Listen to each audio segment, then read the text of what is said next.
ልብ በል የኢትዮጵያ ሕዝብ ሆይ ግድያውን ለመፈጸም በታቀደበት ዕለት ከስቴዲየሙ ጎን ባለችው ትንሽ የእግር ኳስ ሜዳ ስንደርስ አንድ መትረየስ የተጠመደ ተሽከርካሪ እኔ በምጓዝበት ላንድ ሮቨርና በሚያጅበኝ ቶዮታ መካከል ገብቶ ከኋላዬ ተኩስ ሲከፍት በዚያው ጊዜ ከመንገዱ ግራና ቀኝ አድፍጠው የሚጠብቁኝ ሰዎች ከመሬት ሌላ ተኩስ ከፈቱብን። የኢትዮጵያ ሕዝብ ሆይ የኮሎኔል አጥናፉ ከኛ ጋር ጉዞ እዚህ ላይ ያበቃል ብሎ መፈክር ሲያሰማ ሁሉም የደርግ አባላት ተነስተው መፈክሩን አስተጋቡት።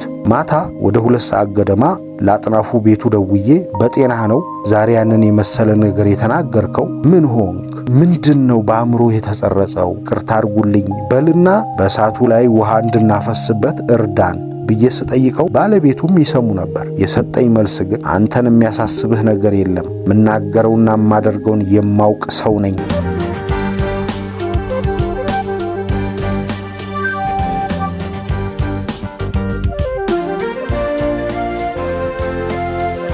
ጣና ይስጥልን ሀብል ተረክቤት ኮሎኔል መንግስቱ ኃይለማርያም የ11 ጊዜው የመግደል ሙከራን የጻፉበትን ትውስታም ትግላችን ከሚለው መጽሐፋቸው ላይ እንዲህ አቅርበነዋል። አብራችሁን ቆዩ።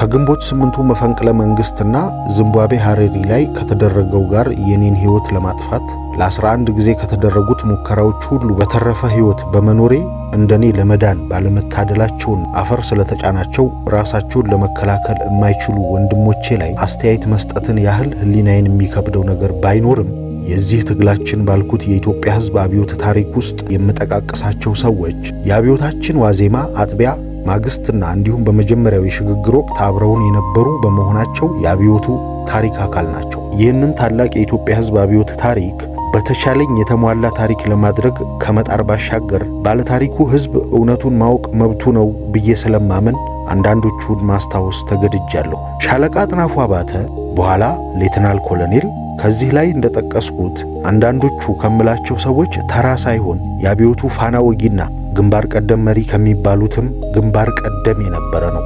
ሶስተኛውና የመጨረሻው የጦር ኃይሎች አብዮታዊ ንቅናቄ ከምንለው በፊት በአብዮቱ ዋዜማና አጥቢያ በተለያዩ መኮንኖች በተመሩት ሁለቱ የጦር ኃይሎች ንቅናቄዎች ውስጥ ንቁ ተሳታፊ የኮንጎ ዘማቾች ያበል ጥያቄ መሪና አስተባባሪ ነበሩ። የኮንጎ ዘማቾች ኮሚቴ መሪና አስተባባሪ እንዲሆን ከጦሩ የቀረበለትን ጥያቄ ለመቀበል የፈቀደው በዘማችነቱ በሚያገኘው አበል ተጠቃሚ ለመሆን ብቻ ሳይሆን በእጅጉ የሚጠላውን የአጤ ኃይለ ሥላሴን መንግስት በዚህ አጋጣሚ ለመታገልና ለመጣል ይቻል ይሆናል በሚል እምነቱ እንደነበረ በኔ ሊቀመንበርነት ደርግን ካቋቋምን በኋላ እኔና እሱ አንድ ህዝብና አንድ ሀገር በአንድ ሰንደቅ ዓላማ ስር አንድ የፖለቲካ ዓላማ ተባብረንና ተሰባስበን የኮንጎ ዘማቾች ኮሚቴ መሪና አስተባባሪ እንዲሆን ከጦሩ የቀረበለትን ጥያቄ ለመቀበል የፈቀደው በዘማችነቱ በሚያገኘው አበል ተጠቃሚ ለመሆን ብቻ ሳይሆን በእጅጉ የሚጠላውን የአጤ ኃይለ ሥላሴን መንግስት በዚህ አጋጣሚ ለመታገልና ለመጣል ይቻል ይሆናል በሚል እምነቱ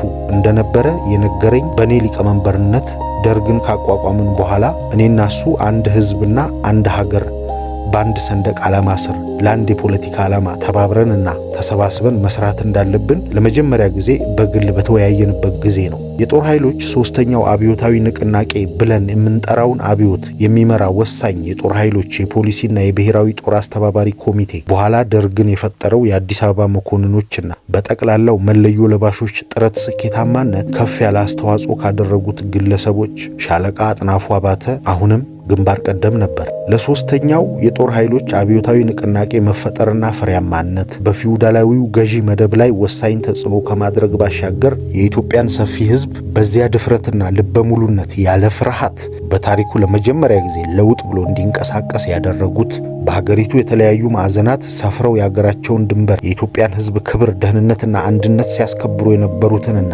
ከአዲስ አበባ ከተማ ብዙ ርቀው የሚገኙት ማለትም በመጀመሪያ የደቡብ ቀጥሎም የሰሜንና በኋላም የምስራቁን ክልሎች መለዮ ለባሾችን የመሩት በእኔና በሻለቃ አጥናፉ መካከል ስለተፈጠረው ሁኔታ እንደገለጥኩት የመላው ኢትዮጵያ መለዮ ለባሾች በአራተኛ እግረኛ ክፍለ ጦር ጠቅላይ ሰፈር ከመሰብሰባችን በፊት ተሰብስበው ለነበሩ የአዲስ አበባ የጦር ኃይሎችና ለፖሊስ ሰራዊት ወኪሎች አመራር በመስጠት ላይ በነበረበት ጊዜ በሰጠሁት አስተያየት ነው ጥላቻ ያደረበትና ግጭት የተጀመረው።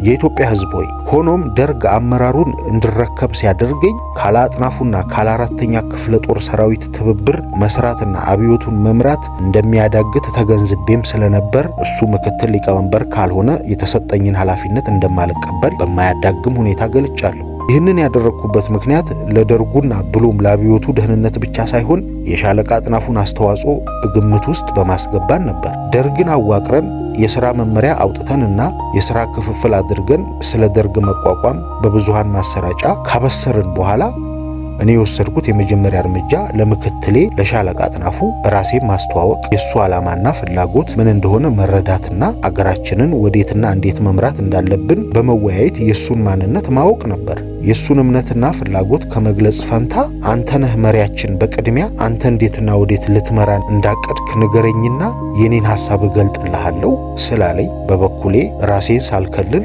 ለሀገሬ ለኢትዮጵያ የምመኘውን ዘርዝሬ አስረዳሁት። የኔ ፍላጎትና ምኞት ኢትዮጵያ በማህበራዊ ወይም በህዝባዊ ስርዓት እንድትመራ መሆኑን ስገልጥለት እኔም ከዚህ የተለየ ሐሳብ የለኝም ስላለኝ ከዚህ ጊዜ ጀምሮ ለአንዲት ኢትዮጵያና ለአንድ የፖለቲካ ዓላማ ነው የምንታገለው ብዬ አምኛለሁ። በዚህ መተማመን ታላቁን ትግል ቀጥለን እያለ በመጀመሪያ ያውም ከምንወክለው የጦር ኃይል ያጋጠመን የመጀመሪያው ችግር የኮንጎ ዘማቾች ተወካይ ኮሚቴ ያላንዳች ማስረጃ ወደ 60 ሚሊዮን የኢትዮጵያ ብር ይከፈለን በማለት በኃይል ገንዘብ ለመንጠቅ ያደረገው ሙከራ ነበር። የኢትዮጵያ ሕዝብ ሆይ፣ አንባቢ እንደሚያስታውሰው ልጅ እንዳልካቸው ደርግን ለማፍረስ መሳሪያ ያደረጉት የኮንጎን ዘማቾች ያበል ጥያቄ ጉዳይ ስለነበረ ግርማዊ ንጉሠ ነገሥትን አስፈቅጄ አበላችሁን ልክፈላችሁ ስል የከለከለኝ ደርግ ነው በማለታቸውና የኮንጎ ዘማች ሰራዊት በሙሉ በእኔ ላይ ሲዘምት ሻለቃ አጥናፉ የኮሚቴው መሪና አስተባባሪ ሆኖ ምንም ስላላደረገና ምንም አይነት እርዳታ ስላላደረገልኝ አጥናፉ እንደነገረኝ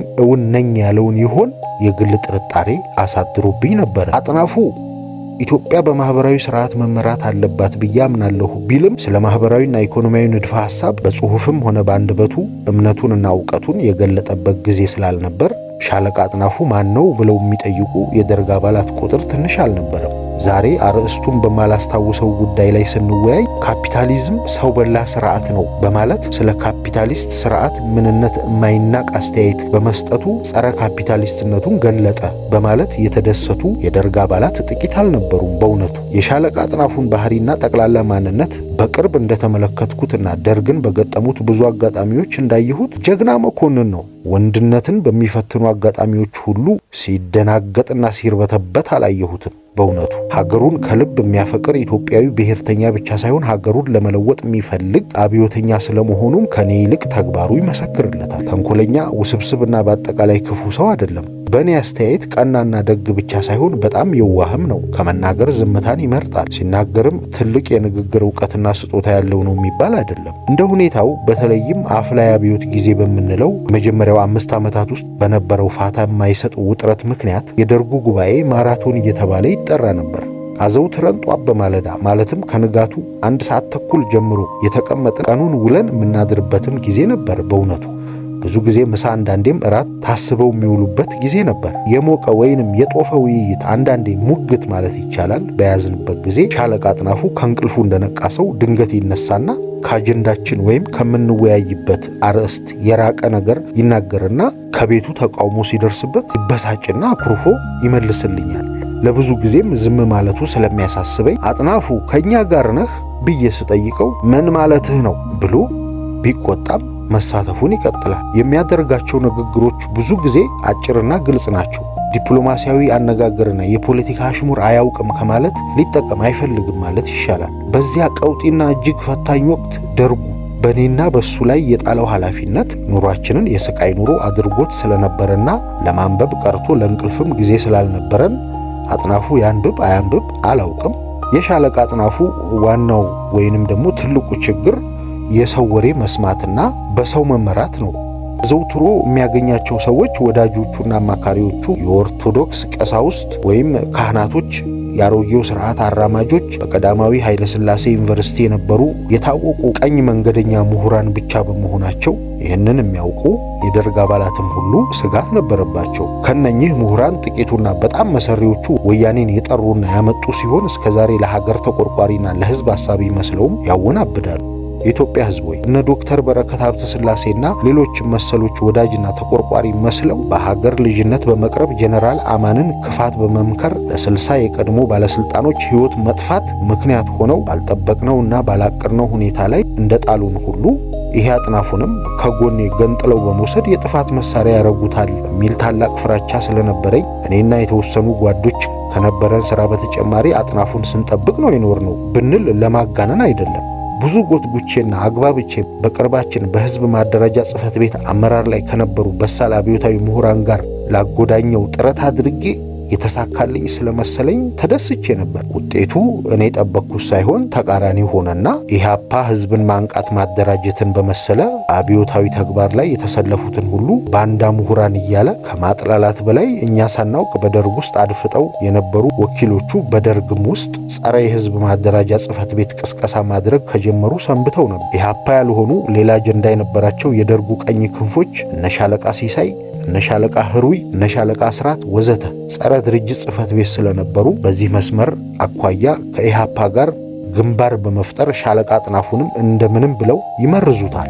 ሻለቃ ሲሳይ ሀብቴ ደርግ ከተቋቋመበት ጊዜ ጀምሮ የህዝብ ድርጅት ጽሕፈት ቤት እስከተቋቋመበት ጊዜ ድረስ የኔ ጽኑ ደጋፊና ረዳት ሆኖ ሻለቃ አጥናፉን ገፍትሮ የምክትል ሊቀመንበርነቱን ስልጣን ለመውሰድ ያላደረገው ጥረት ባይኖር ምኞቱ በኔም በጓደኞቼም አልተደገፈም። ሻለቃ አጥናፉ አንዳች ስህተት ሰራ ተብሎ በደርግ በሚወቀስበት ጊዜ ጉዳዩን በማጋነንና በማቀጣጠል ተጨማሪም ጥፋትና ወንጀል ፈልጎ ከስልጣን ለማውረድ ያደረጋቸውን ሙከራዎች እኔ ብቻ ሳልሆን አንዳንድ የደርግ አባላት ተገንዝበው ታዝበውታል።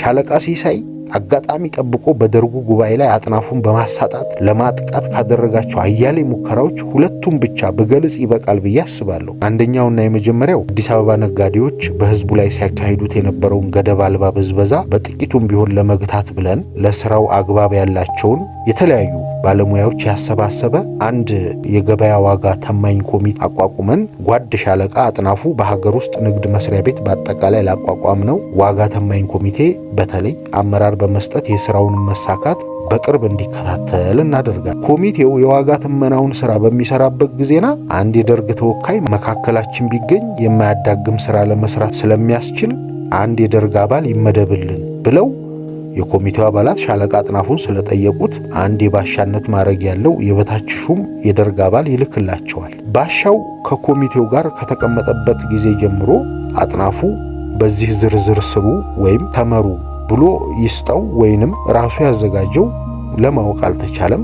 አንድ የዋጋ ዝርዝር የተጻፈበት ሰንጠረዥ ይዞ ባለሙያዎቹ በጥናት የደረሱበትን ዋጋ በመቃወም ደርግ የወሰነው ይሄንን ነው ሲላቸው በፍርሃት ደርግ ከወሰነ እያሉ ይመስለኛል ባሻው የሚለውን እየተቀበሉ የተመዘገበውና በኋላ ህዝብ እንዲያውቀው ተብሎ በብዙሃን ማሰራጫ የወጣው ዝርዝር የህዝብ መሳለቂያ ይሆናል። ከአያሌ የእህልና የጥራጥሬ ወዘተ ዋጋዎች አንዳንድ ቧልተኞች የእንቁላል ዋጋ 5 ሳንቲም ብቻ መሆን የህዝብ መወያያ አድርገው የደርግ እንቁላል እየተባለ እንደውም ይቀለድ ነበር። ይሄ እንዴትና በማንስ አማካኝነት ደርግ የወሰነው ዋጋ እንደተባለ ጉዳዩ በአጀንዳ ተይዞ ለደርግ ጉባኤ በውይይት በቀረበበት ጊዜ ሻለቃ ሲሳይ ከማንም ቀድሞ በመነሳት የደርጉ ምክትል ሊቀመንበር ለሆነ ሰው ይህ ጉባኤ የሰጠው ስራና ኃላፊነት በዚህ ሁኔታ ተሰርቶና ተመርቶ የህዝብ መሳቂያና መሳለቂያ ሲያደርገን ይህ ጉባኤ ለሌተናል ኮሎኔል አጥናፉ የሚሰጠው ፍርድ ምንድን ነው? ይህንን ለማከናወን ያልቻለ ግለሰብ እንዴት እዚህ ስልጣን ላይ ሊቆይ ይችላል? ወዘተ በማለት ከፍ ዝቅ አርጎ ማዋረድ ብቻ ሳይሆን ከስልጣኑም እንዲወርድ ጠየቀ ማለት ይቻላል። የኢትዮጵያ ሕዝብ ሆይ ልብ በል። በጉዳዩ ላይ ተወያይተን የደረስንበት የአጥናፉ ጥፋት ቢባል ባሻውን መላኩ ካልሆነ በቀር የተቀረውን ስህተት የፈጸመው ባሻው ራሱ ስለነበረ አጥናፉ ከጥፋቱ ነፃ ሆነ።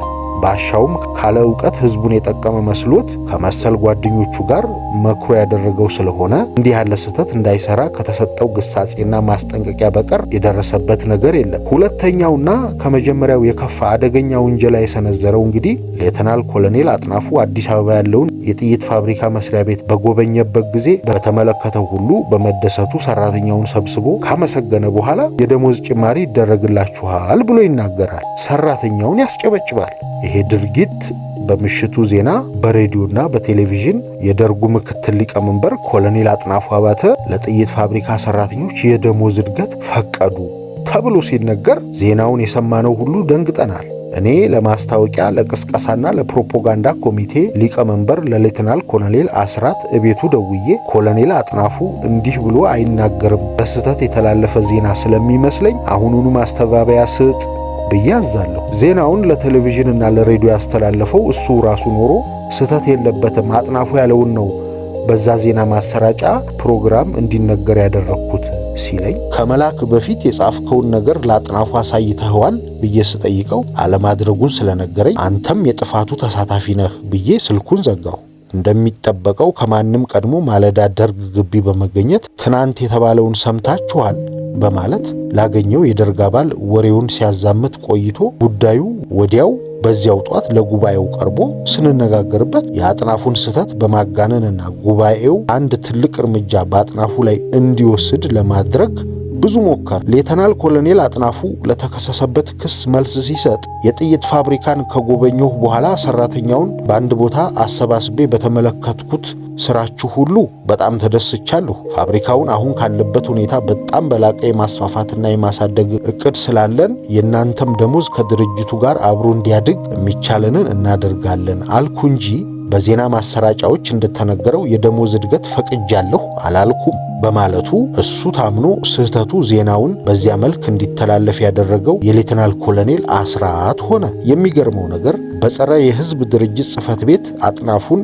በመጠምዘዝና በማሳመን ከደርጉ ቀኝ ክንፍና ከኢሃፓ ጋር ለማሰለፍ መቻሉ ነው። የኢትዮጵያ ህዝቦች ልጅ እንዳልካቸው ከስልጣን ከወረዱ በኋላ ከልጅ ሚካኤል እምሩ ጋር ለሽግግሩ ወሳኝ አስተዋጽኦ አላቸው ብለን ቅድሚያውን ከሰጠናቸው አብዮታዊ ተግባሮች አብዮቱ የመጀመሪያና የአጭር ጊዜ የፖለቲካ ግብ ነው ለምንለው ህዝባዊ ዲሞክራሲያዊ መንግስት ምስረታ ቅድመ ሁኔታዎች የህዝቡ መንቃት፣ ህዝቡ በየፈርጁ ማለትም በፖለቲካ ፓርቲ፣ በመደብና በተለያዩ ብዙሃን ድርጅቶች መደራጀት ነበር። ይህንን ለማድረግ ደግሞ የአብዮቱን ባህሪያት አቅጣጫውን የአጭር የመካከለኛና የረጅም ጊዜ ግቦችን ለህዝቡ የሚያሳይ መመሪያ ከመሆኑ ጋር የፖለቲካ ድርጅቶች የሚፈጠረውንና ብሎም ህዝባዊ ዲሞክራሲያዊ መንግስት ለመመስረት የሚያስችለውን የፖለቲካ ፕሮግራም ማውጣት ነበር። እነኚህን ቁልፍ ጉዳዮች ያቀፈውንና የኢትዮጵያን የእድገት አቅጣጫ ህብረተሰባዊነት መሆኑን የሚያስረዳው የፖለቲካ ፕሮግራም ተዘጋጅቶ በቅድሚያ ቀደምት የሆኑት ሁለት አብይ ጉዳዮችን ማለትም የፖለቲካ ፓርቲዎችን መፈጠር፣ የገጠሩ እርሻ መሬት ለኢትዮጵያ ገበሬዎች በይዞታ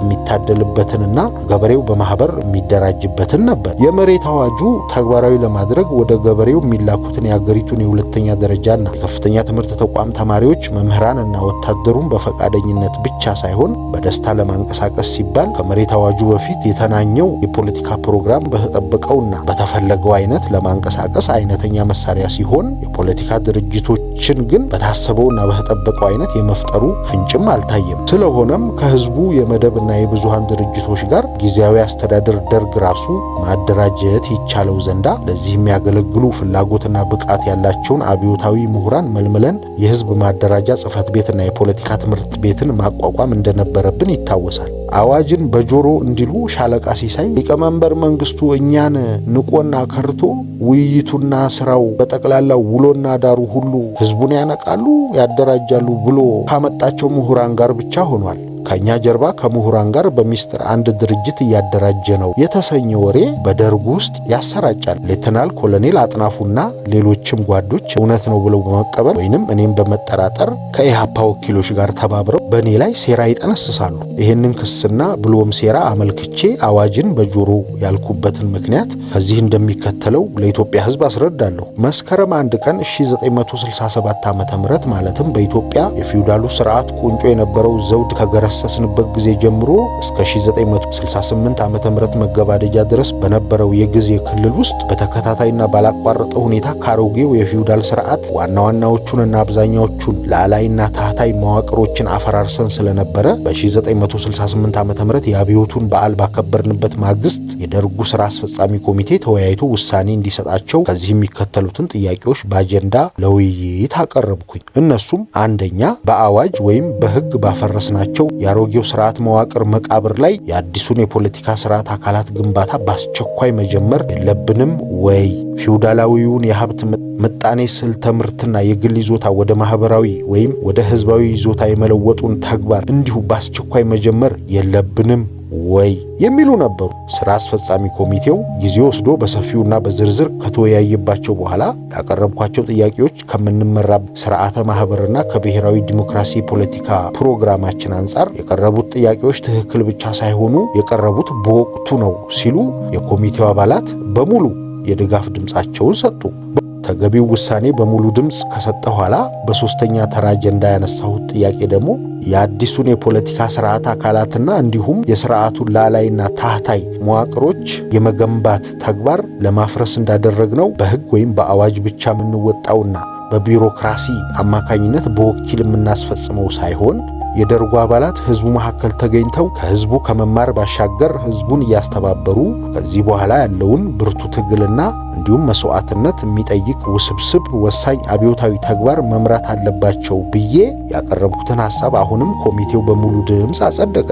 የኢትዮጵያ ህዝብ ሆይ ስራ አስፈጻሚ ኮሚቴው ያጸደቃቸው ሶስቱ መሰረታዊ ጉዳዮች ለደርጉ ጠቅላላ ጉባኤ ውይይትና ብሎም ለመጨረሻ ውሳኔ ቀርበው እንደተለመደው ሰፊና ዝርዝር ውይይት ከተደረገባቸው በኋላ በጉባኤው አባላት ሙሉ ድምፅ በመርህ ደረጃ ስለጸደቀ ደረጃ በደረጃ ተግባራዊ የሚሆንበትን የአፈጻጸም ስልት የማቀዱና ብሎም ተግባራዊ የማድረጉ ጉዳይ ኃላፊነቱን ወስጄ ከዚህ የሚከተሉትን ጉዳዮች የሚያጠኑና ወደ ተግባር የሚተረጉም አስፈጻሚ ተቋማት እንዲቋቋሙ አደረግኩ። እነሱም አንደኛ፣ በቅድሚያ በየግንባሩ የሚካሄደውን ውጊያና በአጠቃላይ የትጥቅ ትግሉ አመራር ሙሉ በሙሉ በደርጉ ትከሻ ላይ ብቻ ወድቆ የነበረውን ሁኔታ በመለወጥ የጦር ኃይሎች አዛዦች፣ የደርጉ የመከላከያ ኮሚቴ፣ የደርጉ የደህንነት ኮሚቴ አመራር አካላትና ለስራው አግባብ ያላቸው ሚኒስትሮች የተካተቱበት ብሔራዊና አብዮታዊ የመከላከያ የጸጥታና የደህንነት ምክር ቤት አቋቋምን። ሁለተኛ፣ በብሔራዊ አብዮታዊ የመከላከያ የደህንነትና የጸጥታ ምክር ቤት መርህ መመሪያና ስትራቴጂያዊ ዕቅድ የሚመሩና ሰራዊቱን በመስክ ለመምራት ድርጅታዊ ብቃትና ስልጣን ያላቸው ክልላዊ የሰራዊት አዛዦች ለማቋቋም ከውጭ የምንጠብቀው የጦር መሳሪያ እንደቀረበልን ከመከላከያ ሰራዊቱ አደረጃጀት ጋር ተግባራዊ ሆኖ እንዲሰራበት በዕቅድ ደረጃ ወሰንን። ሶስተኛ፣ በአገራችን ላይ በደረሰው የአየር ንብረት ቀውስ ምክንያት ለተራበው ጦርነቱ ባስከተለው ችግር ኑሯቸው ለተቃወሰና የመኖሪያ ክልላቸውን እየተዉ ለመሰደድ የተገደዱ የህብረተሰብ ክፍሎችን በትግል የአካል ጉዳት ለደረሰባቸው የአብዮታዊ ሰራዊታችን አባሎች፣ ሰላማዊ ዜጎችና አሳዳጊ ላጡ ህፃናት ቅድሚያ በመስጠት ጊዜያዊና ዘላቂ መፍትሄ ከመሻት ባሻገር ኋላቀርነትና ከድህነት ከማውጣት ጀምሮ ምርትና የምርት ኃይሎችን ማሳደግ ብቻ ሳይሆን የኢኮኖሚ ዘርፎችም የተዋቀረ ብሔራዊና አብዮታዊ የቅድና የምርት ዘመቻ መምሪያ አቋቋምን። አራተኛ፣ አዲሱን የፖለቲካ ስርዓት የፖለቲካ ስርዓቱን አካላት የመገንባት ግንባር ቀደም ተልዕኮ ያለው አብዮታዊ ድርጅት ወይም የፖለቲካ ፓርቲና ብሎም ህዝባዊ መንግስት ለማቋቋም ስለሚቻልበት ሁኔታ ስልትና ስትራቴጂ የሚነድፍ አንድ ከደርግና ከሚኒስትሮች ምክር ቤት የተውጣጣ ኮሚቴ አቋቋምን። ከዚህ በላይ የጠቀስኳቸውን ተቋማት አቋቋምን እያልኩ ለመግለጽ የፈለኩበት ምክንያት የደርግ ስራ አስፈጻሚ ኮሚቴ ከአብዮቱ የእድገት ደረጃ አንጻር የደርጉም የተቋም መዋቅርና የአሰራር ባህሪ መሻሻል አለበት በማለት በሰጠው ውሳኔ ውስጥ የተካተቱ ጉዳዮች አንዱ ከሌላው ጋር ባለው ቁርኝት ብቻ ሳይሆን ከዚህ በኋላ ቀጥሎ በሌላ አርዕስት ስር ከምተርካቸው ጉዳዮች ጋር ባላቸው ግንኙነቶች ምክንያት ለኢትዮጵያ ሕዝብ ከወዲሁ ግንዛቤ አስጨብጬ ለማለፍ ያደረኩት መሆኑን በመግለጽ ወደ ተነሳሁበት የፓርቲና ብሎም የህዝባዊ መንግስት ምስረታ ጉዳይ አመራለሁ። አዲሱን የፖለቲካ ስርዓትና የፖለቲካ ስርዓቱን አካላት የመገንባት ግንባር ቀደም ተልዕኮ ያለው አብዮታዊ ድርጅት ወይም የፖለቲካ ፓርቲና ብሎም ህዝባዊ መንግስት ቋቋም ስለሚቻልበት ሁኔታ ስልትና ስትራቴጂ የሚነድፍ አንድ ከደርግና ከሚኒስትሮች ምክር ቤት የተውጣጣ ኮሚቴ አቋቋምን ያልኩት ከዚህ እንደሚከተለው ነበር። የኮሚቴው ሰብሳቢ እኔ፣ የኮሚቴው ጸሐፊ የመቶ አለቃ አለማየሁ ኃይሌ የደርግ አባል፣ የማስታወቂያና የመርሃ ብሔር ሚኒስቴር የሆኑት ልጅ ሚካኤል እምሩ አባል፣ የትምህርት ሚኒስትሩ ዶክተር ኃይለ ገብርኤል ዳኘው አባል፣ የመሬት ይዞታና አስተዳደር ሚኒስትር ጓድ ዘገየ አስፋው አባል ነበር። ራሱን የኢትዮጵያ ህዝብ አብዮታዊ ፓርቲ ብሎ የሚጠራው ድርጅት አባል ሳይሆን ኢሃፓ ባንዳ የሚላቸውን አብዮታዊ ምሁራንና የደርጉን ግራ ክንፍ በአንድ ላይ ለማስመታት መልካም አጋጣሚ የተገኘ መስሏቸው የጀመሩትን ጸረ ህዝብ ድርጅት ጽህፈት ቤት ቅስቀሳ አለቃ ሲሳይ ሀብቴ ለሚመራው የደርጉ ቀኝ ክንፍ የሚያገለግል ሆኖ በመገኘቱ የጋራ ግንባር መፍጠር አስቻላቸው። እኛን ትቶና ከርቶ ውሎና ዳሩ ህዝብ እንዲያነቁና እንዲያደራጁ ብሎም ካመጣቸው ምሁራን ጋር ሆኗል ተብዬ የታማሁበት ጉዳይ ለአብዮታችን ማዕከልና መሪ ከመሆን መላውን የኢትዮጵያ አብዮታውያን የሚያሰባስብ የፖለቲካ ድርጅት ለመፍጠር በማረገው ጥረት ምክንያት ነበር። ለዚህ ተግባር የተቋቋመና በእኔ የሚመራው ኮሚቴ በሳምንት አንዴ እየተሰበሰብን እንወያይ ነበር። ከተወሰኑ ስብሰባዎች የሐሳብ ፍጭት በኋላ አብዮታውያንን በአካል ከማሰባሰብ በሐሳብ በማቀራረብ ህብረት ለመፍጠር የሚያስችልና ብሎም በደረጃ ወደ ውህደት በማምራት አንድ ወጥ አብዮታዊ ፓርቲ ለመፍጠር የሚያስችለንን የህዝብ ማደራጃ ጽህፈት ቤት እየተባለ ተቋም ህጋዊ ህልውና ሰጥተን ብናቋቁም ተገቢ ነው የሚል ውሳኔ ላይ ደረስን። ተቋሙ በህዝብ አደረጃጀቱ ዋና ግቡ ህዝቡ የፓርቲ አመራር የሚቀዳጅበትን ሁኔታ መፍጠር ቢሆንም ተግባሮቹ በዝርዝር ሲዘረዘሩ ከዚህ እንደሚከተሉት ይሆኑ ዘንድ ተስማምተናል። አንደኛ፣ የኢትዮጵያን ህዝብ በማንቃትና በማደራጀት ህዝባዊ ስልጣኑን ለመረከብ የሚያስችሉትን ሁኔታዎች ከማመቻቸት ባሻገር በኢትዮጵያ አብዮታዊ ፖለቲካ ባህል ስር እንዲሰድ የተቻለውን ሁሉ ማድረግ። ሁለተኛ፣ በአገሪቱ ርዕሰ ከተማና እንዲሁም እንዳስፈላጊነቱ በተለያዩ ክልሎች ለህዝቡ የፖለቲካ ትምህርት የሚሰጡ ትምህርት ቤቶችን በማቋቋም ትምህርቱንና የትምህርት ቤቱን አስተዳደር መምራት። ሶስተኛ፣ ህዝቡ ሀገሩን፣ አንድነቱን፣ አብዮቱንና የአብዮቱን ድሎች ነቅቶ እንዲጠብቅ ከማድረግ ባሻገር ለኢኮኖሚ ዘመቻ ማነሳሳት ወዘተርፈ ነበሩ። የኮሚቴው የመጨረሻ ተግባር በአገሪቱ ርዕሰ ከተማ በአዲስ አበባ የሚቋቋመውን ዋናውን የህዝብ ማደራጃ ጽህፈት ቤት የሚያቋቁሙና የሚመሩ ከክፍለ ሀገራት እስከ ወረዳዎች በሚቋቋም ጽህፈት ቤቶች ውስጥ የሚሰሩና በፖለቲካ ትምህርት ቤቶች የሚሰሩ በሳል አብዮታዊ ምሁራንን ማፈላለግና ማሰባሰብ ነበር። በዚህ ረገድ የኮሚቴ አባላት ብቻ ሳንሆን ሌሎችም ተባብረው የበርካታ ግለሰቦችን ስም ስላገኘን እኔና ልጅ ሚካኤል በመቶ አለቃ አለማየሁ ኃይሌ ጸሐፊነት ለአንድ ወር ያህል ምሁራኑን በተራ እየጠራን ፈቃደኝነታቸውን ከማወቅ ሌላ ለችሎታቸው መመዘኛ የሚሆኑ መጠይቆችን በማቅረብና ሰፋ ባለ ሁኔታ በማነጋገር ስም ዝርዝራቸው ከዚህ ግርጌ የተመለከቱትና ለዋናው ጽህፈት ቤት አመራር የሚመጥኑትን ምሁራን መልምለን የተቀሩትን እነሱ እንዲመለምሉ ነው ያደረግነው። ለዋናው የህዝብ ማደራጃ ጽህፈት ቤት የተመለመሉ ምሁራን አንደኛ ጓድ ዶክተር አለሙ አበበ፣ ሁለተኛ ጓድ ዶክተር ሰናይ ልኬ፣ ሶስተኛ ጓድ ኃይሌ ፊዳ፣ አራተኛ ጓድ ዶክተር አሰፋ መድኃኔ፣ አምስተኛ ጓድ ዶክተር መለሰ ተክሌ፣ ስድስተኛ ጓድ ዶክተር ነገደ ጎበዜ፣ ሰባተኛ ጓድ ሸዋንዳኝ በለጠ፣ ስምንተኛ ጓድ የወንዶሰን ኃይሉ፣ ዘጠነኛ ጓድ ዶክተር በዛብህ ማሩ፣ አስረኛ ጓድ ፍቅሬ መርዕድ፣ 11ኛ ጓድ ባሮ ቱምሳ ነበሩ። ስለ ፓርቲና ብሎም ሪፐብሊክ ምስረታ ስልትና ስትራቴጂ የህዝብ ድርጅት ጽህፈት ቤት ከመቋቋሙ በፊት ቀደም ብዬ ለደርጉ ጠቅላላ ጉባኤ አስረድቼ የተስማማንበትንና ሁሉም የተደሰተበት ብቻ ሳይሆን ሂደቱንም በየጊዜው ለሥራ አስፈጻሚ ኮሚቴ አስረዳ ነበር። በህዝብ ድርጅት ጽህፈት ቤት አማካኝነት እንዲፈጠር በሚፈለገው የአገሪቱ ተራማጆች ህብረትና ብሎም ውህደት የደርግ አባላትን ያካተተ ነበር። ወደዚህ ስትራቴጂያዊ ግብ ለመቃረብ ስልቱ ከሚፈጠሩት አብዮታዊ ድርጅቶች ጋር ግንባር ወይም ህብረት በመፍጠርና ብሎም በመዋሃድ ለደርግ አባሎች ዋስትና የሚሆን አብዮታዊ ሰደድ የተባለ ድርጅት በማቋቋም ሌተናል ኮሎኔል አጥናፉንና ሌሎችን ከሳሾችን ጄኔራል ተፈሪ በንቲን ጨምሮ አብዮታዊው ሰደድ መስራች ያመራሩ አካል ስላደረኳቸው በደርግ ውስጥ ኢህአፓ የፈጠረውን አንጃ አጥፍቼ ከዚያ በፊት የነበረውን የደርግን አንድነት ፈጠርኩ ብያምኜ ነበር። በእርግጥም በህዝብ ማስረጃ ጽህፈት ቤት አማካኝነት የአገሪቱ አብዮታውያን በማሰባሰብ አንድ አብዮታዊ ፓርቲ መፍጠርና በሱም አመራር ወደ ተቀረው አብዮታዊ ግባችን ለማምራት የተደረገው ጥረት አብዛኛውን የደርግ አባላት እጅግ ያስደሰተና በእኔ ላይ ያላቸውን እምነት ይበልጥ ያጠናከረ ሲሆን በደርግ ውስጥ ለነበረው የኢህአፓ ቡድንና ለነሻለቃ ሲሳይ ያላሰቡትና ያልጠበቁት መርዶ ሆነ። የኢትዮጵያ ህዝብ ወይ በዚያን ጊዜ ባልተከሰተልኝና በኋላ በተገኘው አስተማማኝ መረጃ አማካኝነት እንደተረዳ ነው በህዝብ ማደራጃ ጽህፈት ቤት አማካኝነት የአገሪቱን አብዮታውያን በማሰባሰብ አብዮታዊ ፓርቲ ለመመስረት የታቀደው እቅድ ተግባራዊ መሆን ከቻለ ህብረተሰባዊ ኢትዮጵያን እንገነባለን ማለታችን መፈክር ብቻ ሳይሆን በተግባርም እሙን ሊሆን የተቃረበ መሆኑን የተረዱ የአገሪቱ ቀኝ ክንፍ ምሁራን ተሰባስበው ይህንን ደርግ የሚያደርገውን የተፋጠነ እርምጃ በአስቸኳይ ማቆም ያስፈልገናል ይሉና ይህንንም ማድረግ የምትችሉት እናንተ ናችሁ በማለት ለኢህአፓ ወኪሎችና ከነሱ ጋር ጸረ የህዝብ ድርጅት ጽህፈት ቤት ግንባር ለፈጠረው አንጃ ምክራቸውን ይሰጣሉ። በዚህ ምክር ውስጥም የኢትዮጵያን አብዮት በማዳፈን ረገድ የላቀ ፍላጎት የነበረው የአሜሪካ ኢምፔሪያሊዝም የውጭ ስለላ ወኪል በአዲስ አበባ ያለበት ሲሆን አንጃውንና አሜሪካኖቹን የሚያገናኘው የእድገት በህብረት የእውቀትና የሥራ ዘመቻ መምሪያ ኃላፊ ያደረግነው ሻለቃ ኪሮስ አለማየሁ የሚባለው መኮንን ነው። ሻለቃ ኪሮስ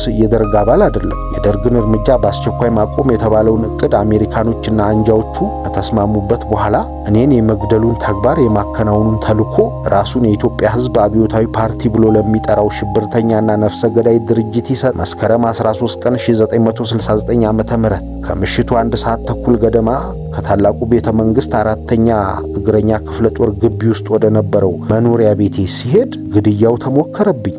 ልብ በል የኢትዮጵያ ሕዝብ ሆይ፣ ግድያውን ለመፈጸም በታቀደበት ዕለት የጅቡቲ ሕዝብ ከፈረንሳይ ቅኝነት ነፃ የሚወጣበት ጊዜ ተቃርቦ ስለነበር ኢትዮጵያ ምን አቋም መያዝ አለባት በተሰኘ ጉዳይ ላይ ከውጭ ጉዳይ ሚኒስቴር በጉዳዩ አግባብ ያላቸውን ባለሙያዎች ሰብስቤ ስወያይ ቆይቼ ወደ 1 ሰዓት ገደማ ከምሽቱ ስብሰባውን በመበተን ከስብሰባው አዳራሽ ስወጣ ግቢው በጣም ጭር ብሏል። ለወትሮ ተጠባብቀን የምንሄደው ጀነራል ተፈሪና ሌተናል ኮሎኔል አጥናፉ በጊዜ ጥለውኝ ወደ የቤታቸው ሄደዋል። ጽሕፈት ቤት እንደገባሁ የደርጉ ጥበቃ ኃላፊና የዘመቻ መኮንኖችን ሌተናል ዳንኤል አስፋው መጥቶ አፋር ውስጥ ስለተፈጠረ የጸጥታ ችግር ሲያስረዳኝ ለእኩል ሰዓት ያህል ቆይቼ ካሰናበትኩት በኋላ በምንጓዝበት ትልቅ ላንድ ሮቨር ውስጥ እንደተለመደው የታጠቁ 2 አጃቢዎቼ አብረውኝ ተቀመጡና አንድ ሌላ ቶዮታ መኪና ላይ በተሳፈሩ አጃቢዎች እየታጀብኩኝ ወደ መኖሪያ ቤቴ ያመራሁ። የምጓዘው በፊት በር ጎዳና አድርጌ ጋንዲ ሆስፒታል ስደርስ ወደ ግራ በመጠምዘዝ ወደ 4ኛ ክፍለ ጦር ግቢ በማምራት ነበር። ሆስፒታሉን አልፈን ከስቴዲየሙ ጎን ባለችው ትንሽ የእግር ኳስ ሜዳ ስንደርስ አንድ መትረየስ የተጠመደ ተሽከርካሪ እኔ በምጓዝበት ላንድ ሮቨርና በሚያጅበኝ ቶዮታ መካከል ገብቶ ከኋላዬ ተኩስ ሲከፍት በዚያው ጊዜ ከመንገዱ ግራና ቀኝ አድፍጠው የሚጠብቁኝ ሰዎች ከመሬት ሌላ ተኩስ ከፈቱብን። የኢትዮጵያ ሕዝብ ሆይ፣ ከመሬት የሚተኮስብንን በፍጥነት አልፈን ቅዱስ ዮሴፍ ትምህርት ቤት ስንደርስ ከመንገዱ ግራና ቀኝ አድፍጠው የሚጠብቁን ሌሎች ሰዎች የአውቶማቲክ ጠመንጃ ተኩስ ከፈቱብን። ተኩሱ በጣም ቅርብ ነበር። ርቀቱም ከኛ ከ20 ሜትር አይበልጥ። በጣም በመቅረቡ ከጠመንጃዎቹ አፈሙዝ የሚወጣው ብልጭታ አይኖቻችንን አወረው። ምንም ነገር አናያም። በዚህ ጊዜ ታዲያ ስጋቴ ተኩሱ ከሚያደርስብን ጉዳት ሌላ የኔ አሽከርካሪ ከህንፃ ጋር ያላትመናል የሚል ነበር። ይሄ ሁሉ ሲሆን መትረየስ እየተኮሰ የሚከተለን ተሽከርካሪ ተኩሱን ላፍታም ያላቆመ ስለነበር እንዳልካቸው መኮንን ህንፃ አጠገብ ስንደርስ እኔና አጃቢዬን ወታደር ዮሐንስ አፈወርቅን በአንዳንድ ጥይት ከኋላ መቀመጫችን ላይ መታን። ልብ በል፣ አሁንም ከመሬት የሚተኮስብንን ተኩስ በፍጥነት አልፈን 4ኛ ክፍለ ጦር በራፍ ስንደርስ ለ2 ዓመታት ያህል በ4ኛ ክፍለ ጦር ግቢ ስኖር በየምሽቱ ከበሩ ውጭ በበራፉ ግራና ቀኝ መትረየስ የጠመዱ 2 ጂፕ ተሽከርካሪዎችና በርከት ያሉ የታጠቁ ወታደሮችና ፖሊሶች እኔንና አጥናፉ እስክንገባ ድረስ ይጠብቁን ነበር። በዚያን ዕለትና ምሽት አጥናፉ ከኔ በፊት ብዙ ቀደም ብሎ ከገባ በኋላ ወታደር ፖሊሶቹም የሉ፣ መትረየስ የተጠመደባቸው ተሽከርካሪዎችም የሉ። ወትሮ በሩ ላይ የሚቆሙት ዘቦች በሩን ከውስጥ ዘግተው የት እንደሄዱ አይታወቅም። የኢትዮጵያ ሕዝብ ሆይ፣ በሩ ላይ ቆመን እንዲከፈትልን የተሽከርካሪ ጥሩምባ ስናጮህ የሚከፍት አልነበረም። መትረየስ ጠምዶ እየተከታተለ የሚደበድበን ተሽከርካሪ በቆምንበት ቦታ ጥይቱን ሲያፈስብን የምንጓዝበትን ላንድ ሮቨር ኮፈን በተለይ ከኋላ ወንፊት አደረገው። ያንን ሁሉ ጥይት ሲያፈስብን እኛን ሊፈጀን ያልቻለው አንደኛ የላንድ ሮቨሩ ተጠባባቂ ጎማ ከኋላ ከበሩ ጋር ተያይዞ የተቀመጠ በመሆኑ ስለተከላከለልን፣ ሁለተኛ አልሙኒየም የሆነ ወፍራም የመኪናው ገላና እንዲሁም የመኪናው የኋላ መቀመጫ ጥቅልል ሽቦዎችና ስፖንዳዎች ጥይቶቹን ውጠው እየቀነሱና እያበረዱልን ነበር። ተስፋዬ እንዳለሚባለው ሌላው ያልተመታው አጃቢዬ እዚህ ቆመን ከምንደበደብ ወደ ንፋስ ስልክ እንቀጥል የሚል ሐሳብ አቀረበ።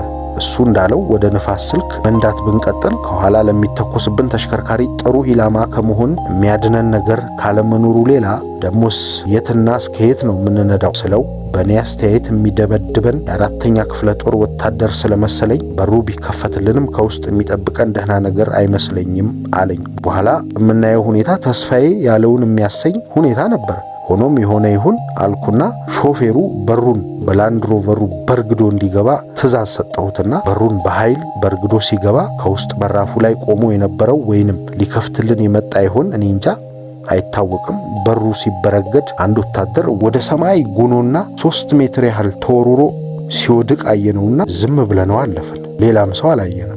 ከዚህ ጊዜ በኋላ 4ኛ ክፍለ ጦርን ትቼ ታላቁ ቤተ መንግስት ግቢ የኪዳነ ምሕረት ቤተ ክርስቲያን ገበዝ ይኖሩበት የነበረ የመንግስት ቤት ውስጥ ገባሁ። እኔ በጥይት የተደበደብኩበት የ4ኛ ክፍለ ጦር የበር ጥበቃ በዚያ ዕለት የተነሳበትንና በሩንም የተዘጋበትን ጉዳይ የሚመረምር ኮሚቴ አቋቋመን ተብሎ በነ ጀነራል ተፈሪ ቢነገረኝም የምርመራው ውጤት ለኔ ሚስጥር ሆኖ ቀርቷል። እኔም ለመከታተልና ለማወቅ አልፈለኩም እንጂ ለማወቅ በጭራሽ የሚያስቸግር ወይም የሚገድ ጉዳይ አልነበረም። ይህንንም ያደረግኩት ለደርግ አንድነትና ለአብዮቱ ደህንነት ስል ነው። የምርመራው ውጤት ይፋ ሆኖ የግድያው እቅድ አውጪዎችና ጠቅላላው እድምተኞች ቢጋለጡና ደርጉን የሚያደፈርስና የሚያፋልስ ሁኔታ ቢፈጠር የአድርሆትን ምኞትና ፍላጎት አስተናገድኩ ማለት ነበር። የግድያ ሴራ ፈጣሪና መሪ አድርጌ ወይም ዋና ተጠርጣሪ አድርጌ ያየሁት ጀነራል ተፈሪንና ሌተናል ኮሎኔል አጥናፉን ሆኖ ሳለ ከብዙ ጊዜ በኋላ በብሔራዊ ደህንነት በኩል የተገኘው መረጃ እንዳስረዳኝ የግድያው ተዋናይ አክተሮች የሻዕቢያና የኢሃፓ ስልጡን ነፍሰ ገዳዮች መሆናቸው ተረጋግጧል። ሁሉም ባይሆኑ ከፊሉ የእጃቸውን አግኝተዋል። የግድያው ሙከራ የአብዮታውያንን ትብብር የማጠናከርና ብሎም መሪ ድርጅትን የመፍጠሩን አስቸኳይነት ያስገነዘበን በመሆኑ እርምጃችን ከማፋጠን አልተገታንም። በዚያን ጊዜ ሶማሌዎች ሀገራችንን ወረው ለ7 ወራት የያዙበትና በእኛም በኩል የሶማሌ መንግስት ወራሪ ሰራዊት ከታጠቀው የጦር መሳሪያ በአይነትም ሆነ መጠንም የተሻለ ባይቻል የተመጣጠነ ለማግኘት የደርጉን የውጭ ጉዳይ ኮሚቴ ሊቀመንበር ጓድ ብርሃኑ ባየህንና የደርጉን የመከላከያ ኮሚቴ አባል ጓድ አዲስ ተድላን ይዤ ዓለምን እዞር ነበር። በዚህ ጊዜ ሌተናል ኮሎኔል አጥናፉን መካሪዎቹ መንግስቱን ለማስወገድ ያለህ መልካም አጋጣሚ አሁን ነው ያሉት ይመስለኛል። ይከተሉኛል ብሎ የገመታቸውን ጥቂት የደርግ አባላትና ከደርግ ውጭም አንዳንድ የሰራዊቱን አባላት እየጠራ የአብዮታዊው ሰደድ አንጃ ለሆነ የክርስቲያን ዲሞክራቲክ ፓርቲ ሰው መመልመል ከመጀመሩ ሌላ ሊቀመንበር መንግስቱ የሚችለውን ያህል ገንዘብ በሰንዱቅ ጭኖ ስለሄደ ተመልሶ አይመጣም በሚል ወሬ በማስወራት የህዝብ ማደራጃ ጽፈት ቤት ምሁራንን በማስፈራራት ለማባረር ከሞከረና ሌላ በአንድ ምሽት መፈንቅለ መንግስት ሞክሮ ለጥቂት ሰዓታት በታላቁ ቤተ መንግስት ተኩስ በማስከፈት ቀውስ ከፈጠረ ኋላ በደርጉ የመከላከያ ኮሚቴ ሊቀመንበር በሌተናል ኮሎኔል ተስፋዬ ገብረ ኪዳንና በደርጉ የደህንነት ኮሚቴ ሊቀመንበር በሻለቃ ተካት ሁሉ መሪነት አስተባባሪነት በተወሰኑ በሳልና ተራማጅ የደርግ አባላት ጥረት የመፈንቅለ መንግስት ሙከራው ባጭሩ ይከሽፋል። የኢትዮጵያ ህዝብ ሆይ ይህም ነገር በይፋ ቢታወቅና የመፈንቅለ መንግስት ድምተኞቹ ቢጋለጡ ደርግን የሚያፈርስና ብሔራዊ ቀውስ የሚያደርስ መሆኑን በመገንዘብ ሌተናል ኮሎኔል አጥናፉ አባተ ከዚያ በኋላ ያንን የመሰለ እጅግ አደገኛ ተግባር ላለማሰብ ቃል አስገብተው ጉዳዩ ለሰፊው ህዝብም ጥብቅ ሚስጥር እንዲሆን ያደርጋሉ። በእርግጥም ታላቅና ሀገር አቀፍ አደጋ ነበር። አጥናፉ መፈንቅለ መንግስት ለማድረግ የሞከረው እኔ ሀገርና አብዮትን አድን የሆነ መሳሪያ በምፈልግበት አስመራ በ10 ኪሎ ሜትር ርቀት በገንጣዮች በተከበበበትና የሀገራችን 1/5 መሬት በወረረው በሶማሌ ሰራዊት በተያዘበት ጊዜ ነበርና የኔና የሁለቱ ጓዶቼ ማለትም የብርሃኑና የአዲስ ተልኮ ከጠበቅነው በላይ ተሳክቶ ወደ ሀገራችን ተመለሰ። በአንድ ወገን ወራሪውን የሶማሌ ሰራዊት በማጥቃት ሀገራችን በማስወጣት ዝግጅቱ በአጥጋቢ ሁኔታ እየተካሄደ ያለ የመላ ኢትዮጵያ ሶሻሊስት ንቅናቄ መኢሶን፣ የወዛደር ሊግ ወዚሊግ፣ የኢትዮጵያ ጭቁን አብዮታዊ ፓርቲ ኢጫት እና የኢትዮጵያ ማርክሲስት ሌኒኒስት አብዮታዊ ፓርቲ ማሌሪድ የሚባሉት ድርጅቶች በሁለታችን መሰረት ከህቡ እንቅስቃሴ ወጥተው ህልውናቸውን የሚያበስር የፖለቲካ ፕሮግራማቸውን ባሰራጩበት ጊዜ አብዮታዊው ሰደድ እንዲሁ ህልውናውን አበሰረ። በዚህ ጊዜ ነበር ራሱን የኢትዮጵያ ህዝብ አብዮታዊ ፓርቲ ብሎ የሚጠራው ድርጅት የፋሽስታዊ ምርጥ መኮንኖችና የባንዳ ምሁራን የአብዮት ቅልበሳ ቅንጅት በማለት ዲሞክራሲያ በሚለው በራሪ ወረቀቱ አብዮቱንና አብዮታውያንን ከሚያጥላላና ከሚያራክስ ጸረ አብዮት ፕሮፓጋንዳ ጋር በነጭ ሽብር የአገሪቱን አብዮታዊ ምሁራን፣ የህዝቡን ብዙሃን ድርጅቶች መሪዎችና የመንግስት ባለስልጣናቶችን መረሸን የጀመረው።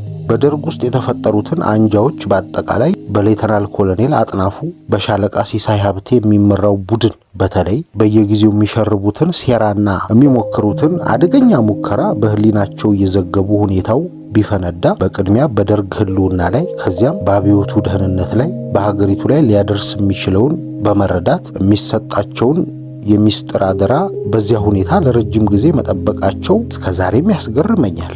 በእኔ ላይ ከተሞከረው ግድያ በኋላ ግድያውን በመቃወም የኢትዮጵያ ህዝብ ከዳር እስከ ዳር በመላ ሀገሪቱ በያለበት የአዲስ አበባ ህዝብ ከየቤቱ በነቂስ ወጥቶ ከሰጠኝ ድጋፍ በተጨማሪ የአዲስ አበባ ከተማ ማህበራት፣ በየከፍተኛው ክልል የሚኖረው ህዝብ ሌላ ቀናት ተራ ገብቶ ታላቁ ቤተ መንግስት እየመጣ ሊያጽናናኝ ያደረገው ጥረት ለዘላለም ለዘላለም ከህሊናዬ ተቀርጾ ይኖራል።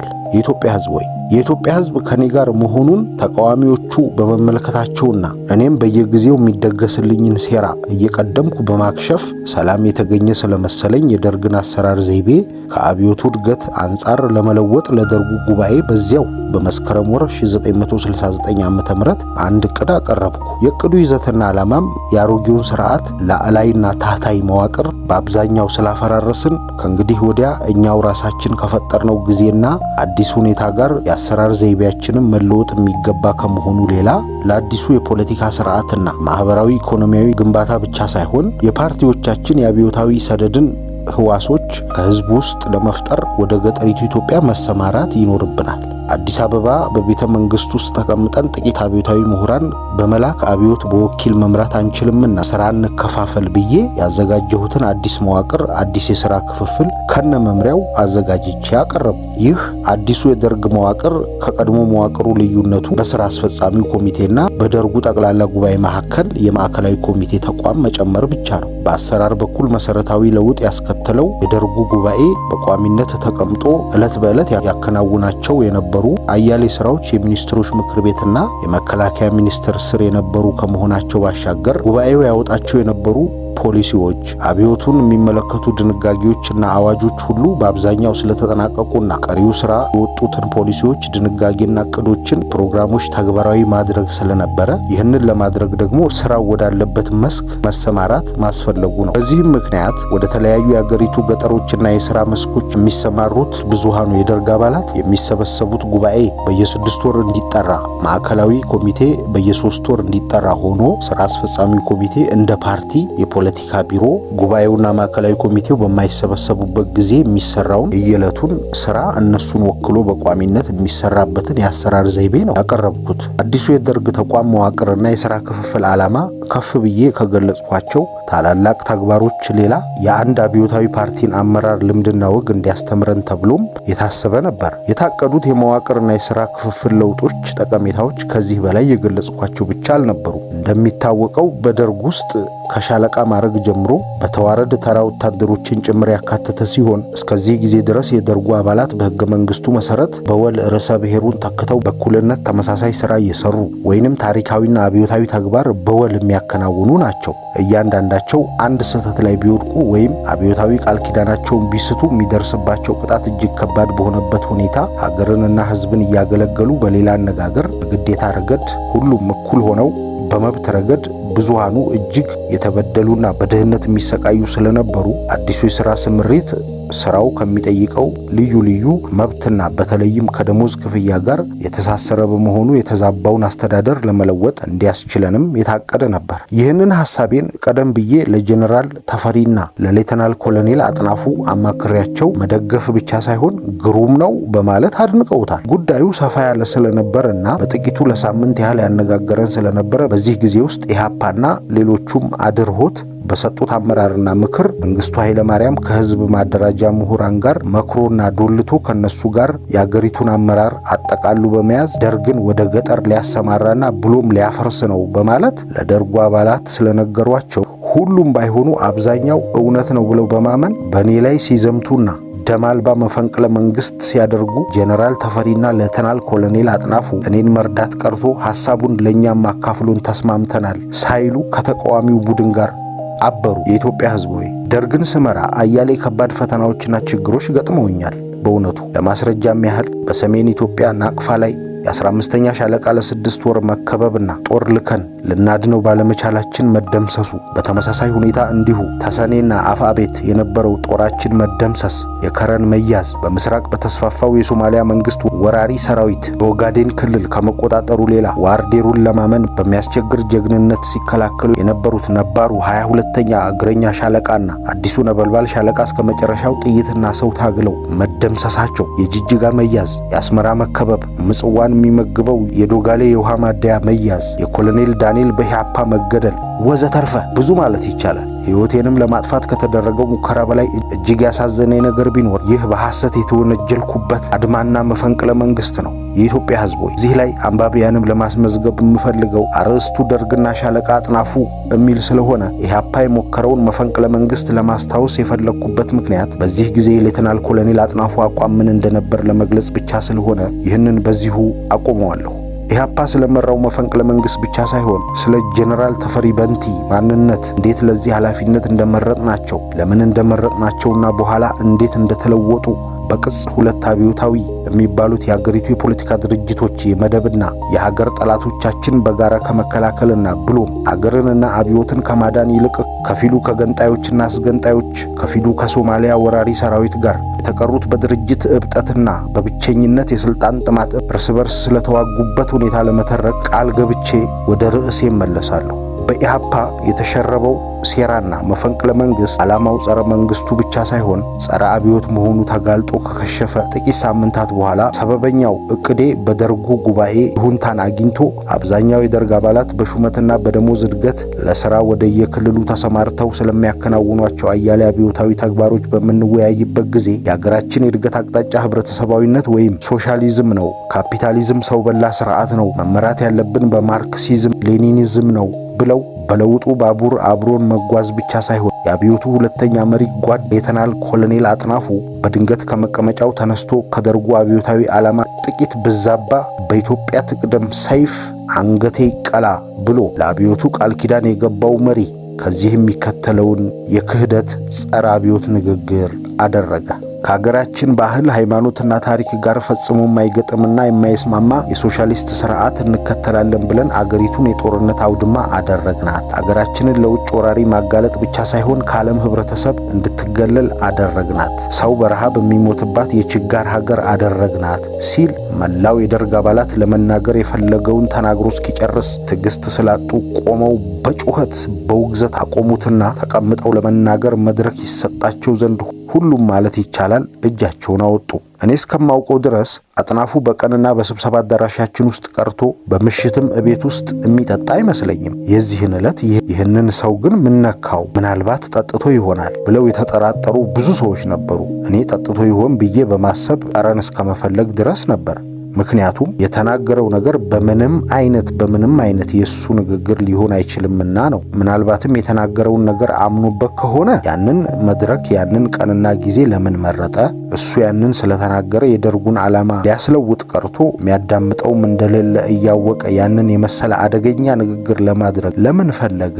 ብዙም ያጠያይቅ ነው። የኤርትራ ክፍለ ሀገር ርዕሰ ከተማና ወደቡ በገንጣዮች በተከበቡበት ሌሎች ጠባብ ብሔርተኞችና ጸረ ህዝቦች ኢህአፓን ጨምሮ በሀገሪቱ ርዕሰ ከተማ በአዲስ አበባ በየክልሉ ነጭ ሽብራቸውን በሚያካሂዱበት ጊዜና የተስፋፊው የሶማሌ መንግስት ወራሪ ሰራዊት የኢትዮጵያን ብሔራዊ ድንበር 700 ኪሎ ሜትር ጥሶ በመግባቱ ኢትዮጵያ አለቀላት አበቃላት እያሉ ተቆርቋሪ በመምሰል እያሟረቱ ህዝቡን ትጥቅ የሚያስፈቱና ግድ የለም ወራሪ የሶማሌ ሰራዊት ይምጣና መሿለኪያ ሲደርስ እንዋጋለን እያሉ የሚያፌዙትና የሱ ጓዶች የሆኑት አዳሃሪ ምሁራን ይናገሩታል ተብሎ በመረጃ ምንጮች ይነገረንን በአጥናፉ አንደበት ለደርግ አባላት ቢነገር የትግል ዓላማቸው ሊለውጡ ይችላሉ ብለው የነገሩትን ነው የተናገሩ። በተሰጣቸው መድረክ እያንዳንዱ የደርግ አባል እየተነሳ ያወረደበትን ከባድ ዘለፋና ውግዘት ዛሬ ለማስታወስ ያስቸግረኛል። ብዙዎቹ ካደረጓቸው ንግግሮች እጅግ ጥቂቶቹን ጨምቄ ከዚህ እንደሚከተለው ለማቅረብ እሞክራለሁ።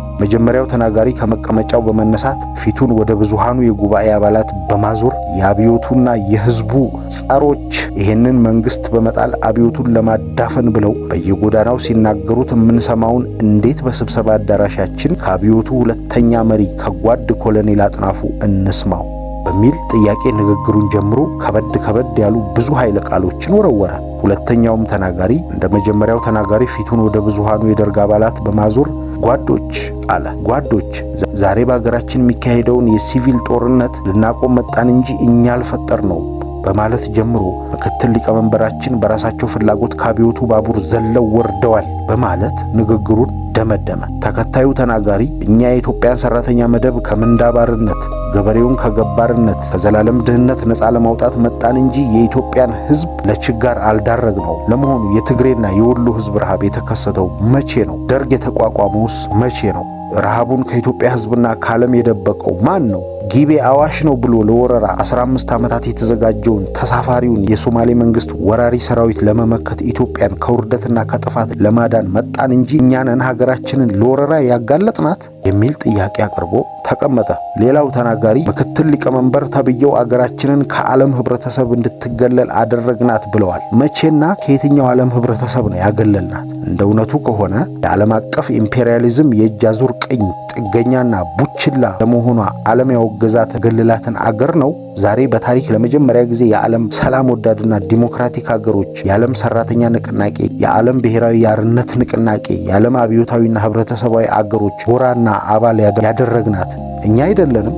ኮሎኔል የዓለም ህብረተሰብ የሚሉት ኢምፔሪያሊዝምን ይመስለኛል። ይህንን አብዮት የሚመራው አንድ ጠንካራ የኮሚኒስት ፓርቲ ቢሆን ኖሮ ለአንድ ከሃዲ የሚገባ የመጨረሻው አብዮታዊ ቅጣት ይሰጣቸው ነበር። ይህ ደርግ ይህን ሰው ምንድን ነው የሚያደርገው? የኢትዮጵያ ትቅደም ሰይፍ መመዘዝ ያለበት ዛሬ ነው። የኮሎኔል አጥናፉ ከእኛ ጋር ጉዞ እዚህ ላይ ያበቃል ብሎ መፈክር ሲያሰማ ሁሉም የደርግ አባላት ተነስተው መፈክሩን አስተጋቡት። በደርግ ታሪክ አባላችን በሆነ ጓድ ላይ በዚያ ሁኔታ ከፍ ያለ ነቀፋና ዘለፋ የተሞላበት ንግግር ሲናገሩ የመጀመሪያ ጊዜ ነበር። አዝማሚያውም አደገኛ ስለነበር የተወሰንን የደርግ አባላት ተደናግጠናል።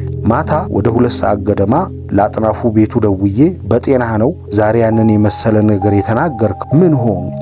ምንድን ነው በአእምሮ የተጸረጸው? የደርጉ አዝማሚያ ገብቶሃል? እባክህ ነገ ጧት ውይይቱ ከመጀመሩ በፊት ይህንን ማለቴ አይደለም። በአነጋገሬ አብዮቴን ጎድቼና እናንተን አሳዝኜ ከሆነ ይቅርታ አድርጉልኝ በልና ለእኛም ጣልቃ ገብነት መንገድ ክፈትልን፣ በእሳቱ ላይ ውሃ እንድናፈስበት እርዳን ብዬ ስጠይቀው ባለቤቱም ይሰሙ ነበር። የሰጠኝ መልስ ግን አንተን የሚያሳስብህ ነገር የለም፣ የምናገረውና የማደርገውን የማውቅ ሰው ነኝ የሚል ነው። የኢትዮጵያ ሕዝብ ሆይ በበነገታው ማለዳ በ1 ሰዓት ገደማ የመከላከያና የደህንነት ኮሚቴዎች መሪዎች ሌተናል ኮሎኔል ተስፋዬ ገብረ ኪዳንና ሻለቃ ተካት ሁሉ በቤቴ መጥተው ሌተናል ኮሎኔል አጥናፉ አባተ እንን የመሰለ ንግግር ከተናገረና በአጸፋው ብዙ የደርግ አባላት አጥናፉን በመቃወምና በመወንጀል ከባድ ክስ ካቀረቡ በኋላ ኮሎኔል አጥናፉን ወደ ቤቱ መስደዳችን ስህተት ይመስለናል አሉ። ከዚህ በኋላ አጥናፉም ምክትል ሊቀመንበር መሆኑ ቀርቶ በደርግ አባልነት ከኛ ጋር ይቆያል ተብሎ አይታሰብም። ከዚህ በኋላ አያያዛችን እንደዚህ ከሆነ አንድም ራሱን ሊገድል ይችላል ወይንም ሌላ ሰው ሊያበላሽ ይችላል። ከዚህ ሁሉ በላይ ሊሰወርና ሊሸፍት ስለሚችል ዛሬ ከመጣ ለምሳ ወደ ቤቱ ከመላክ ፈንታ በጥበቃ ስር ማድረግ ይኖርብናል የሚል ሐሳብ ከማቅረብ ባሻገር ከስብሰባ አዳራሽ ውጪ የሚቀመጡትን የደርግ አባላት ራስ መጠበቂያ የነፍስ ወከፍ መሳሪያዎች በሙሉ ዛሬ ማንም በማይደርስበት ስፍራ ለማስቀመጥ ወስነናል። በረፍት ጊዜ መሳሪያችን የት ሄደ የሚል ጥያቄ ቢቀርብ መልስ ልሰጣቸው ይገባል ሲሉም አሳሰቡኝ። ለጥንቃቄ ያቀረቡትን ሐሳብ ተቀብዬ አጥናፉን በጥበቃ ስር የመዋሉ ጉዳይ የሚወሰነው በዛሬው ስብሰባችን ላይ አጥናፉ በበኩሉ በሚወስደው እርምጃ ወይንም በሚሰጠው መልስ ላይ የተመሰረተ ነው የሚሆነው ብያቸው ተለያየን። እንደተለመደው ከጧቱ በ2 ሰዓት ደርግ አባላት በሙሉ በጉባኤው አዳራሽ ተገኝተን ከተቀመጥን ኋላ ትላንት ባልተጠበቀና ባልታሰበ ሁኔታ ኮሎኔል አጥናፉ ያደረገውን ንግግር ምክንያት በማድረግ ብዙዎቻችሁ ብዙ ኃይለ ቃል ሰንዝራችኋል። ዘለፋው በዚህ ቢያበቃ የሚሻል ይመስለኛል ብዬ መናገር ስጀምር ብዙዎቹ እጃቸውን አንስተው ኮሎኔል አጥናፉ ስለተናገሩት አስተያየታችንን ያልሰጠን ብዙ ስለሆነን መድረኩ ይሰጠን ሲሉ ጥያቄ አቀረቡ። ዛሬም ሌተናል ኮሎኔል አጥናፉ በተናገረው ነገር ላይ አስተያየት መስጠቱ እንዲቀጥል ከተፈለገ ኮሎኔል አጥናፉን በበኩሉ የሚናገረው ያለው ስለሚመስል ቅድሚያውን ለሱ ሰጣለሁ በማለት አጥናፉ እንዲናገር ጋበዝኩት። ይህንን ማድረጌ ማታ በስልክ ያቀረብኩለትን ሐሳብ ተቀብሎኝ ራሱን ለመከላከል ለማዳን ይናገራል ወይም ይቅርታ በመጠየቅ ክሱንና ዘለፋውን ለማስቆም ይረዳዋል በማለት ነበር።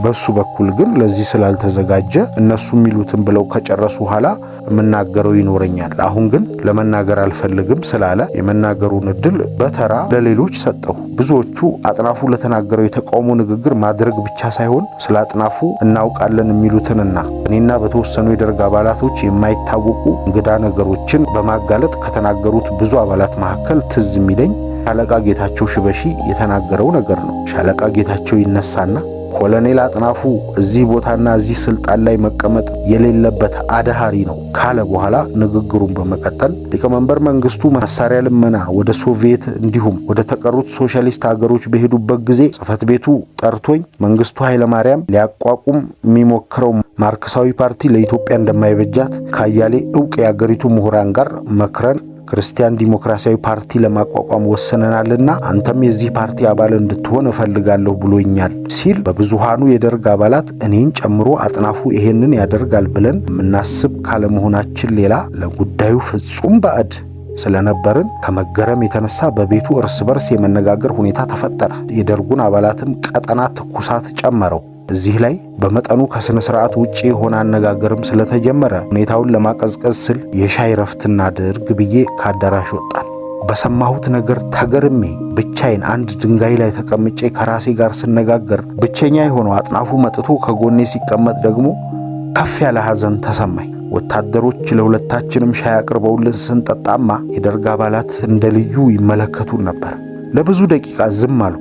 ምንም ነገር እንዳልተደረገ ሁሉ ካለንበት ሁኔታ ውጪ በሆነ ርዕስ ላነጋግረው ስጀምር እሱም በዚያው መንፈስ ያነጋግረኝ ጀመር። በእኔና በሱ መካከል ያ ዛሬ የማላስታውሰውና ለመነጋገር ያህል ብቻ ያደረግነው የማይረባ ንግግር መጨረሻችን ነበር። ክፉኛ እየቀፈፈኝና እያስጠላኝ በአጥናፉ ላይ የሚወርደውን ወንጀል ለመስማት ወደ ስብሰባው አዳራሽ ተመልሰን ገባን። በዚህን ጊዜ መድረክ እንዲሰጣቸው የጠየቁት በደርጉ ውስጥ ሽማግሌ ወይም በእድሜ አንጋፋዎቻችን የምንላቸውና በእድሜያቸው ብቻ ሳይሆን በገንቢ ምግባራቸውም የምናከብራቸው ጓዶች እነ ሌተናል ኮሎኔል መኩሪያ፣ እነ ሌተናል ኮሎኔል ፋንታዬ፣ እነ ሻለቃ ተካና እነ ሌተናል ኮሎኔል ተስፋዬ የነበሩ በየተራ እየተነሱ ትላንትናና ዛሬ ስለ ሌተናል ኮሎኔል አጥናፉ የተነገረው ሁሉ እኛም የምናውቀው እውነት ነው። ይሄ ብቻ አይደለም፣ ሊቀመንበር መንግስቱ የጦር መሳሪያ እፈልጋለሁ በሚል ሰበብ ገንዘብ ጭኖ ላለመመለስ ሂዷል ብሎ ለግቢው ሰራዊት ነግረውት መፈንቅለ መንግስት ለማካሄድ ሞክሯል። ለደርግና ለሰራዊቱ አንድነት ስንል የሰራቸውን ክፋቶች ሁሉ ከማንም ሰውረን በሚስጥር ልንጠብቅለትና እሱም በበኩሉ ይህንን የመሰሉ ስህተቶች ዳግመኛ ላይሰራ የአሮጌው ስርዓት ናፋቂ ከሆኑ አዳሃሪ ምሁራን ጋር ላይገናኝና ላይመክር ለምነነውና ከናንተ ቃል አልወጣም ብሎ ቃል ከገባልን በኋላ ነው ዛሬ ደግሞ ከሱ ቀርቶ ከማንም ጤናማ አእምሮ ካለው ግለሰብ አንደበት የማይወጣ ነገር የተናገረው። በእኛ አስተያየት የተናገረው የራሱን እምነት ሳይሆን ጓደኞቹ አዳሃሪ ምሁራን የመከሩትን ነው። ከእንግዲህ ወዲያ ጓድ ኮሎኔል አጥናፉ ከኛ ጋር የሚያደርገው ጉዞ እዚህ ላይ ያበቃ ይመስለናል ሲሉ የደርግ አባላት በሙሉ ከመቀመጫቸው ተነስተው አብቅቷል አሉ። ከዚህ በኋላ የምሳ ጊዜ ይሆንና ሌተናል ኮሎኔል አጥናፉ ወደ ቤቱ ሳይሆን ወደ ማረፊያ ቤት ይሄዳል።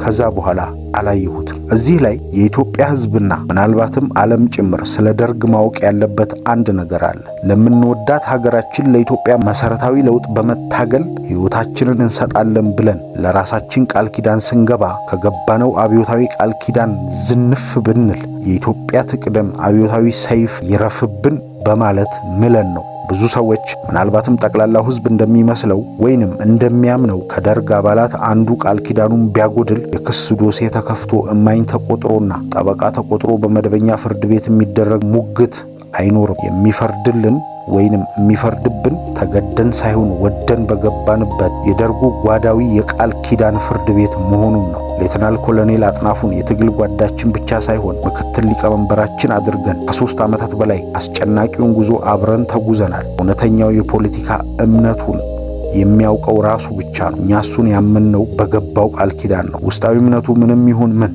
በተግባሩ ግን ከኛ እስከተለየበት ቀን ድረስ አብዮታዊ ጓዳችን ነበር። በተግባር የሶስቱም የጦር ኃይሎች ንቅናቄ አባልና ንቁ ተሳታፊ ብቻ ሳይሆን የአብዮታዊው ደርግ ፈጣሪም ነበር። በየዋህነቱና በክፉ መካሪዎቹ ወደ ኋላ ቃል ኪዳኑን ሳተ። አብዮት ልጆቿን ትበላለች እንደሚባለው ጓድ አጥናፉንም የፈጠረው ደርግ በላው።